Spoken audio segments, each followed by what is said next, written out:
سلامونه درنو لیدونکو، ستاسو د روغتیا او سلامتیا په هیله چې تاسو ټول به روغ او جوړ وئ. راځو د لومړنیو طبي مرستو د درسونو لړۍ ته. په تېرو دوه درسونو کې موږ بعض موضوعاتو غږېدلي وو. راځو نن دریم درس ته یو درېیمه موضوع کې موږ په چوکینګ باندې خبرې کوو. چوکینګ لکه انځور نه چې تاسو وینئ خفه کېدل دي، یا چې کله یو کس خفه کېږي پر ستوني کې څه بندېږي، څنګه هغه کس سره موږ لومړنۍ مرستې وکړو او مرسته ورته ورسوو. دې ته هغه انګلیسي اصطلاح چوکینګ وایي، او په پښتو دري کې موږ ورته هماغه خفه کېدل وایو نو په عامیانه اصطلاح باندې. نو دغو کسانو سره عاجله څنګه مرسته کولی شو؟ دا زیات پیښیږي، ماشومانو سره دا کار کیږي، دا پیښیږي، لویانو کې دا کیږي، او اکثریت په کورونو کې دا موږ ورسره مخ کیږو. نو څنګه په صحیح ډول موږ دوی سره مرسته وکړو، په هغه صحیح طریقه وکولی شو د دوی هغه ستوني کې چې بند وي یا دوی د خفه کېدلو سبب شوی وي هغه ستونزه حل کړو. نو چوکینګ څه ته وایي؟ چوکینګ بیا هم دلته ما یو معرفت راخیستی. چوکینګ چې کله یو شی، یو څیز، خواړه او یا هر هغه خارجي شی چې ستاسو هوایي تنفسي لاره بلاک کړي یا بند کړي، یا د هوا د انتقال ستاسو سږو ته د هغه مخه ونیسي. خلاصه ستاسو سږو ته هوا نه وررسیږي او ستاسو تنفسي لاره بندیږي. دا کېدای شي نیمه بندښت رامنځته کړي او یا کېدای شي پوره بندښت رامنځته کړي، چې په همدې درس کې خبرې پرې کوو څه وخت پوهیږو چې دا شدید دی یا سخت حالت دی، او څه وخت باید ډېر ورته تشویش ونه کړو. نو دغه بلاکینګ د ایروی یا د هوایي تنفسي لارو بلاکیج چې دی، دا د چوکینګ کلمه ورته راځي یا چوکینګ ورته ویل کېږي. دا د دې سبب کېږي چې که چیرې په عاجل وخت کې رسیدګي ورته ونسي، دا سبب د دې کېږي چې کس بېهوشه سي، د دوی مغزو ته هغه ورسیږي، صدمه او ضرر ورسیږي، او حتی د مرګ سبب کېږي. او که چیرې په عاجل او سریع ډول مرسته ونشي نو د دوی سبب کېږي. او که چیرې موږ پوه اوسو او عاجله مرسته ورسوو، انشاءالله د دوی هر څه مخنیوی کېږي.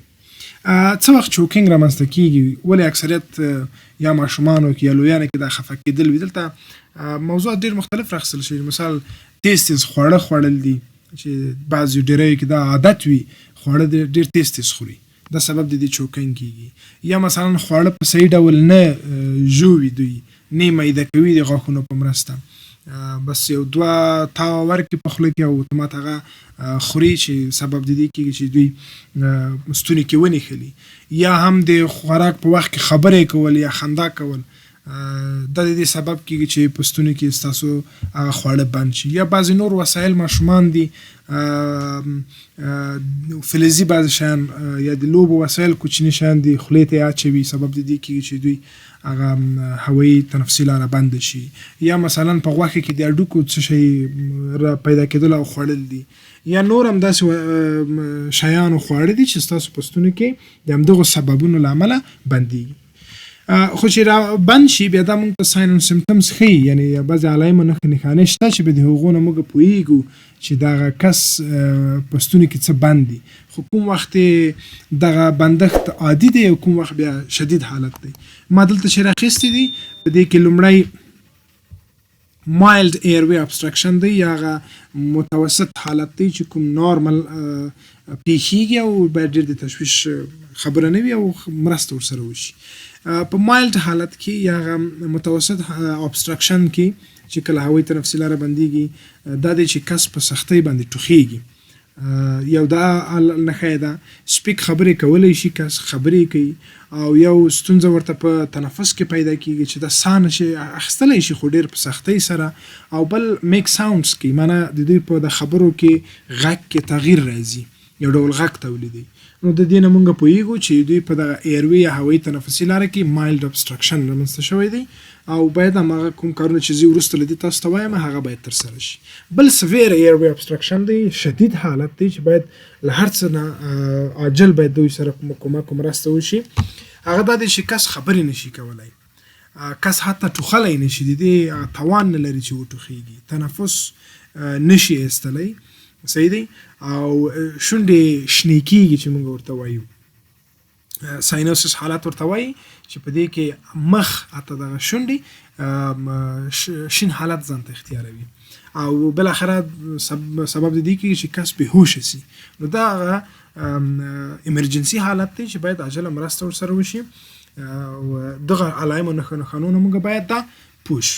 نو دلته هغه عکسو کې ما طریقه راوستې چې تاسو عکس کله چې دا علائم مو پکې پیدا کړل دا په دې معنی چې دا ستوني کې څه باندې خفه کېدل ورته رامنځته شوي.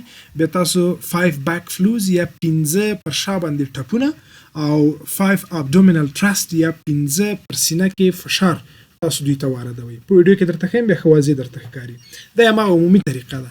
5 بیک فلوز دی او 5 abdominal thrust دی.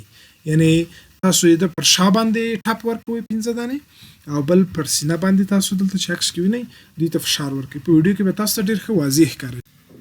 په دې ویډیو کې موږ هماغه د چوکینګ لپاره 5 بیک بلوز چې دی او یا هم 5 abdominal thrust چې دی په دې کس باندې موږ اجرا کوو. هغه طریقه چې تاسو په کوم ډول باید دا کار وکړئ. اول راځو دې ته چې تاسو څنګه 5 بیک بلوز په کار کوي.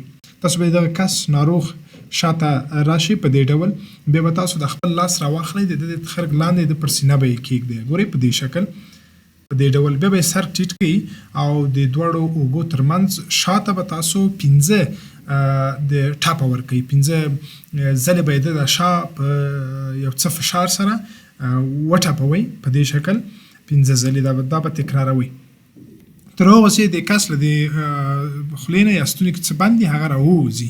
دلته ګورئ په ویډیو کې ورو ورو ښکاري خو تاسو به بیا یو څه فشار ورکوئ. 15 ځلې به دا پوره کړئ. که چیرې بیا هم نتیجه ورنه کړله بیا به تاسو د 5 abdominal thrust هغه طریقې نه کار واخلئ. هغه په دې ډول دی چې د پر سینه ګېډه باندې به تاسو فشار وردوئ. د ده له نو څخه 2 ګوتې پورته تاسو به تاسو د نو باندې ګوتې کېږدئ چې ساحه درته معلومه شي. وروسته به تاسو بیا په دې ډول دغه خپله یوه پښه راواخلئ د دوه پښو ترمنځ به داسې کېږدئ او بیا به د بل لاس موټی راواخلئ. موټی به یې کوئ او د نو نه پورته 2 ګوتې دلته به یې کېږدئ. بیا په بل لاس باندې د خپل موټی ونیسئ او د خېټې ته به 15 فشار ورکوئ یا مغه 5 abdominal thrust چې ورته وایي دا به پرې ترسره کوئ 15 ځلې. ګورئ په دې شکل چې ویډیو کې تاسو وینئ تر څو دغه څه چې د کس په ستوني کې بند پاتې دي هغه راووځي.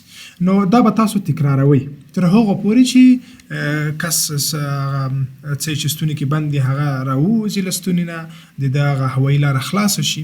صحیح شو. اوس راځو په ماشومانو کې څنګه تاسو دا کار ترسره کوئ. په ماشومانو کې نظر لویانو ته فرق کوي ځکه هغه فشار چې په لویانو موږ واردوو هغه باید ماشومانو ته هغومره وارد نه کړو. دا یو موضوع. بله موضوع دا چې تاسو کله په ماشوم باندې دا طریقه ترسره کوئ باید د هغه د والدینو څخه شتون ولري یا کیر ګیور چې ورته وایي د هغوی د پالونکو څخه باید اجازه وغواړئ یا کانسنټ باید تاسو ولرئ. وروسته له هغې بیا هم طریقه تقریبا لویانو کې او ماشومانو کې سره ورته دي یو بل خو هغه یو څه تغییرات پکې دا دي چې تاسو هغه فشار چې په لویانو کې واردوئ په ماشومانو کې باید وارد نه کړئ. په دې ډول به بیا هم ماشوم ونیسئ سر به یې ښکته کړئ او هغه 5 بیک بلوز به د پر شا باندې وارد کړئ. بیا به هم د نو نه پورته داسې به موټی ونیسئ پر لاس باندې ډېر معمولي ډول فشار به وارد کړئ د پر خېټه ګېډه باندې. دا به څو ځلې تکراروئ تر څو چې مطمئنه شئ کس خپل نارمل حالت ته راغلی دی او هغه ستونزه حل شوې ده. صحیح شو. بل راځو چست ترست دی. چست ترست په هغو کسانو کې چې خصوصا هغو میندو کې چې دوی امیندواره وي ماشومې پر ګېډه وي او یا هغو کسانو کې چې چاغ وي ډېر خېټه ولري بیا موږ نشو کولی دوی پر خېټه باندې فشار وارد کړو. بیا به تاسو څه کار کوئ داسې به خپل د لاس موټی راواخلئ پر سینه به یې کېږدئ پر بل لاس به خپل موټی ونیسئ او د ده پر سینه باندې به تاسو 5 chest thrust به واردوئ. هغه وخت نه یا abdominal و پر خېټه ګېډه باندې و دا پر سینه باندې دی. نو دا طریقه هم په هغو کسانو کې چې ډېر وزن ولري چاق وي او هم په امیندوارو مېرمنو کې دا طریقه به تاسو کاروئ. او دا په لویانو کې دا موضوعات شول. راځو په ماشومانو کې خو هغو ماشومانو کې چې د 1 کلن نه دوی ټیټ وي عمر یې له 1 کال نه ټیټ دی د څو میاشتو دی بیا تاسو کولی شئ دغه طریقه ورته تغییر کړئ. او دا طریقه څه رقم دی بیا هم هماغه 5 بیک بلوز دی هماغه چست ترست دی خو په کوچني ماشومانو کې بیا فرق کوي. هغه دا ډول ګورئ په دې ویډیو کې درته ښیو ماشوم دی مثال 2 میاشتو دی 3 میاشتو دی په ستوني کې څه بندېږي بیا به تاسو دا څنګه کوئ په دې ډول به یې راونیسئ. ګورئ په ویډیو کې به ښه دقیق تاسو ورته وګورئ. سر لاندې به یې تاسو د خپل لاس داسې کېږدئ، سر به یې ټیټ کړئ، بیا به په دې بل لاس باندې د ده پر زامه باندې لاس کېږدئ چې خوله یې پټه نه شي، مخ یې پټ نه کړئ، او بیا به یې داسې په دې بل مخ راواړوئ. سر به یې ښکته وي، د باډۍ د پورته برخه به یې پورته وي، ځکه داسې یو مایل به تاسو ورکوئ. وروسته له هغې بیا به تاسو د بل لاس راواخلئ، د کوم چې د ماشوم شاته مو ایښی دی. په دې ډول ګوتې به مو پورته نیولې وي او د دوو اوږو ترمنځ دوی ته به بیا هم 5 back blows ورکوئ، فشار ورکوئ. صحیح شو؟ څو ټاپه به ورکوئ، 15 ټاپه د ده پر شا باندې، داسې په دې ډول. بیا که څه راونه وتل د ده ستوني کې څه شی بند وه، بیا به څه کوئ، abdominal thrust به ورکوئ، یعنې د پر ګېډه باندې به فشار واردوئ. هغه به داسې چې لاس به بیرته د شاته کېږدئ د سر، مخ به یې واړوئ، بیا هم په همدغه ډول چې سر به یې ښکته وي. صحیح دی؟ او دا کوم لاس چې تاسو د دغه ژامه نیولې وه دا به راواخلئ، د پر سینه باندې به بیا فشار د دوه ګوتو په مرسته وارد کړئ. په دې ډول ګورئ د سینې په دې برخه کې. چې دا چې شو 5 chest thrust دی. البته ګېډه نه ده، د ګېډې نه پورتنۍ برخه کې د سینې په برخه کې به تاسو د دوه ګوتو پر سر باندې د ده پر سینه باندې به فشار واردوئ. دا به بیا هم تاسو څو ځله تکراروئ. که چیرې نتیجه ورنه کړله بیا به تاسو بیا هماغه کار کوئ، 5 back blows به ورکوئ او بیا به chest thrust پرې کاروئ تر هغو چې موږ یو نتیجې ته رسیږو او ماشوم د دغه ستونزې څخه خلاصیږي. اوس راځو دې ته چې که چیرې تاسو یوازې اوسئ، تاسو سره څوک نه وي، بیا څنګه دا کار کوئ؟ نو تاسو به خپل لاس موټی کوئ او د بل لاس په مرسته به دا راونیسئ د ګېډې پورتنۍ برخه کې، دلته به یې کېږدئ، فشار به پرې وارد کړئ. که چوکۍ وي، میز وي، د هغو په مرسته کولی شئ د ګېډې هم د پورتنۍ برخه کې فشار وارد کړئ، سر مو ښکته ونیسئ تر څو هغه ستوني کې مو څه بند دي هغه راووځي. په هغه حالت کې چې تاسو یوازې وئ او څوک نه وي تاسو سره مرسته وکړي.